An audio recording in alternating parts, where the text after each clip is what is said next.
We are joined by Mr. Arun Bansal, the CEO of Adani Airports that controls 8 airports in India. Mr. Bansal, thank you very much for speaking to CNBC TV 18. Let me start by asking you about Adani Airports' efforts to increase capacity at various airports, to begin with your Mumbai airport, then Navi Mumbai airport and the other airports that you have acquired. So what is the status, if you could just update us on your capacity expansion?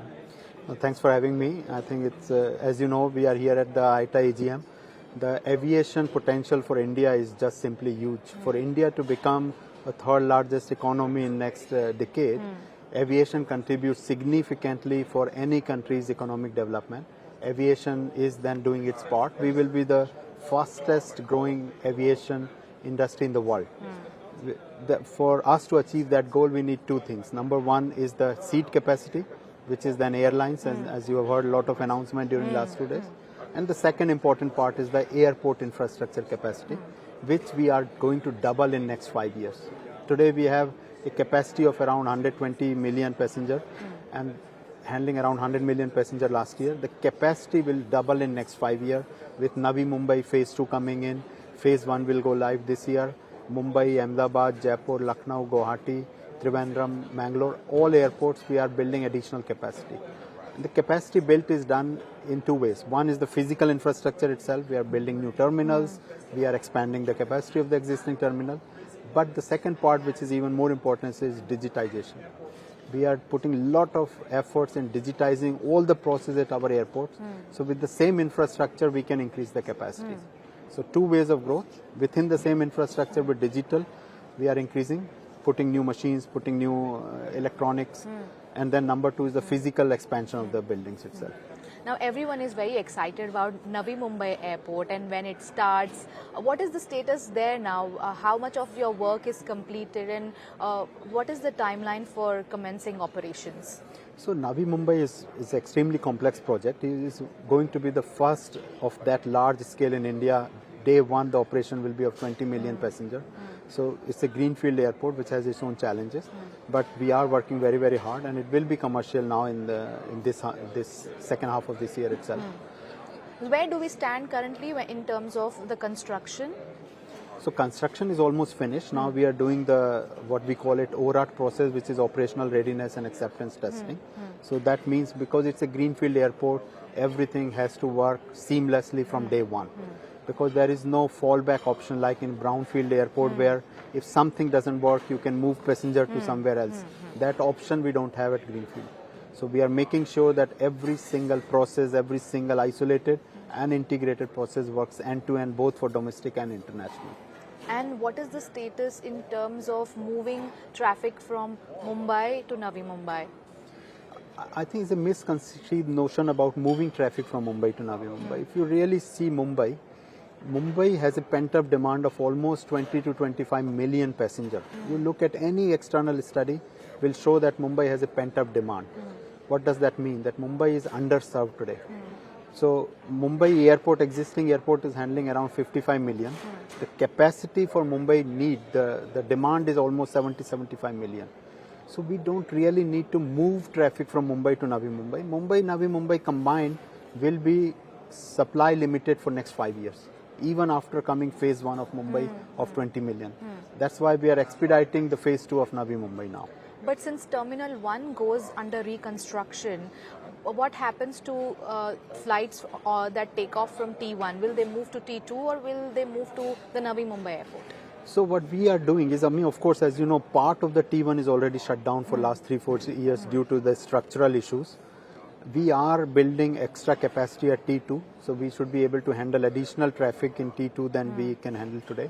And some of the spillover traffic might have to go to Navi Mumbai. But we are really looking at T1 to see what is the best way with the safety in mind to rebuild the capacity in phases so that we don't impact the consumers. You know, another important issue that I want to touch upon is UDF, the user development fee, and airlines argue airports UDF at airports is too high, and airports have argued that they don't have the benefit of peak pricing. What is your view on increasing UDF rates? No, so India has a very, very robust regulatory framework which is governed by AERA. And ERA has very defined process to define the UDF. It's not defined by the airport operator themselves. Economic Regulatory Authority, they define the UDF landing parking charges based on certain CapEx metrics, which is CapEx done and OPEX and everything, and that is decided by that. But our philosophy at Adani Airport is slightly different, to be honest. Of course, we need to recover the money and the CapEx we do it. But where our thought process is that we want to drive UDF to bare minimum, say, next 10 years' time. The UDF should be bare minimum to the extent that it's almost free. And since we have a dwell-till method where non-aero subsidized, I want to provide so much of convenience for people that they use airport as shopping destination, as a transit point. It happens to, they happen to fly from there.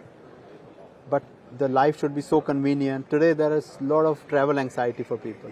So we are working very hard in converting anxiety to excitement, so people feel relaxed. And hence that gets translated into them enjoying doing retail, doing F&B, using lounge facility. So that is our main focus right now. Okay. So does that also mean you want to increase your non-aero revenue? Yeah, of course. I mean, we want to provide convenience for the passenger. Last year, if you really look, there was an external report where Indians abroad bought roughly around 60 billion of retail. So that means there is a propensity for people to do that expenditure in India, but today they don't have alternate. They don't have brand available at airport. They don't have that convenience available at airport. They don't have free time at the airport because everybody is so anxious to reach the gate and board the plane. But if we are able to convert that and provide that alternate at the Indian airports for passenger, some of that overseas expense or purchase will go into India. So that's where we are driving.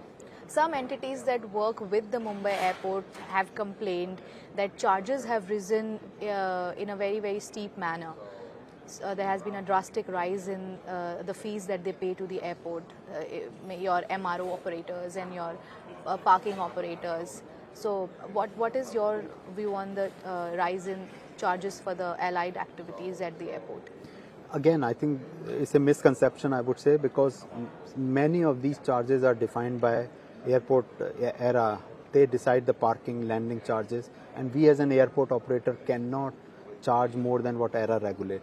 So that part I'm very clear. We are in full compliance of all regulatory framework in India. I was asking about passenger parking area and at the airport, at the runways, the MROs that operate there. So the cars that they use, they were complaining that the charges have risen drastically. So I would differentiate this then. I mean, there are multiple cohorts who are coming to the airports. There are cohorts who are first-time flyers, there are cohorts who have multiple flights, they have different needs. So what we are trying to do as an airport operator is to meet the need of every single cohort. Hence, there will be facilities and there will be services for every price point. So you can find, we are the only private airport operator who launched, for example, Udan Yatri Cafe at our airports, where you can have tea and snacks available at 10 rupees and 20 rupees. But then we want to provide convenience to passengers who want to come to the airport and have a Michelin star restaurant. So what we are driving is to people options. Same goes for parking. There are people who want to have a valet parking and they are willing to pay a little bit extra. So we want to provide and cater for that cohort. And there will be cohort who want to pay bare minimum parking. They want to do parking by themselves. They want to park at a different gate. So we will have that facility also. So our ambition is to provide and meet the needs for every single cohort coming to our airport. We often hear passengers complain about a water bottle or a samosa or any snack that they want to buy at a privately run airport exorbitantly high. So are there any chances of those rates coming down? Will passengers ever feel happy about paying what they pay outside for a water bottle? No, so that's what I say. So there are cohorts who want to have a simple bottle of water or simple samosa, as you rightly said. And we have Udan Yatri Cafe for that, where the price of water bottle is 10 rupees. 2 samosas is 20 rupees. So they can have that as an option. But if there are people who want to sit down and they want to have a relaxed meal, then there's an option for them as well. So what I'm trying to say is, we want to meet the needs of every single cohort by having differentiation in offering at our airports. There were also concerns of the airport operator taking over the retail business at the airport. So would you like to clarify anything on that? No, I'm not so sure what is the concern. I mean, as I said, what our ambition at the airport operator is to make sure, number one, we meet the needs of all cohorts at the airport. Number two, we provide the convenience into such a way that their anxiety gets converted into excitement. So what we want is to work with our partners and provide options for high-end retail. Today, if you really look at majority of the airport in India, they are very plain vanilla airports with one or two options for retail, one or two options for food and beverage, and very basic. What we want is, and that's based on the feedback we are getting from passengers, is for domestic they have roughly around 60 minutes dwell time. For international they have 2 hours dwell time. They want to have experiential zones. They want to have experiential food. They want to have high-end brands available. But for that it needs a lot of capital. What we at Adani are good at is to be able to provide that capital, to provide that options for the passenger. That's why we are partnering with both retail specialists, food and beverage specialists, lounge specialists, duty-free specialists who knows the operations, but they don't want to put their own capital. So we say we are willing to come in a joint venture partnership where we will put our capital so that we can provide and upgrade that infrastructure significantly. So what will change here then? Does the ownership model change? The brands remain and Adani Airports becomes the owner of the franchisee. How is it going to operate? No, so it's a joint venture model. So number one is a concession out. I mean, so all airport concession out to different concessioner. Then we partner with those concessioner and we say we will put our capital, but we want this high-end brand. That high-end brand might have a certain requirement for look and feel for the shop, and that might need significant capex, like lounges. Honestly speaking, the lounge experience in India is not at par with what people are used to, for example, some of the world-class lounges. But that requires significant capex to upgrade the lounge. So we are able to provide that lounge, but we ourselves are not a specialist of running lounges. So then we partner with companies who are best in class in running lounges globally. They come in as the operator of the lounge, but we put our capex. Same goes for the retail. We are able to bring top-end brands into Indian airports, and the specialists will run it, but we will provide the capital needed. Okay. I have a question on the ground handling operations. So after the government revoked security clearance of Celebi that was operating at 8 airports, including the Mumbai airport, Adani Airport got a new player, Indo-Thai.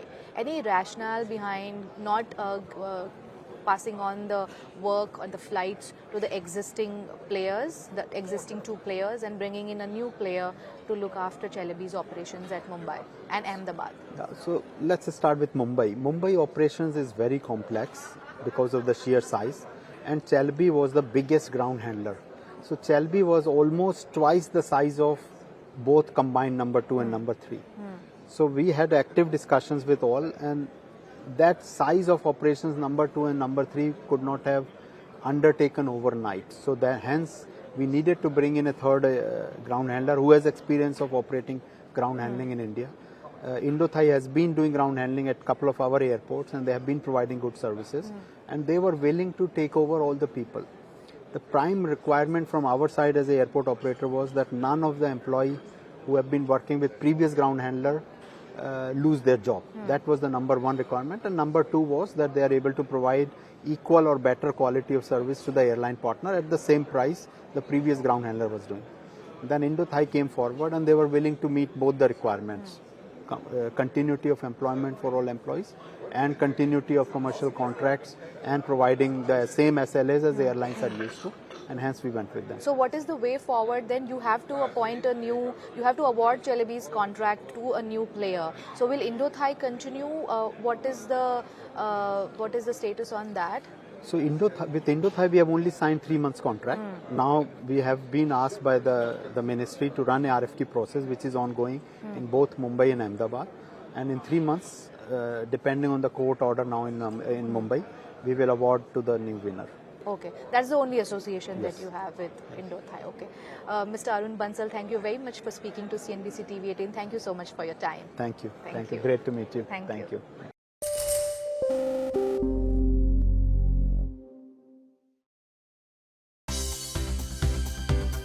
For more news and updates, all you need to do is follow CNBC TV 18 on all of our digital platforms.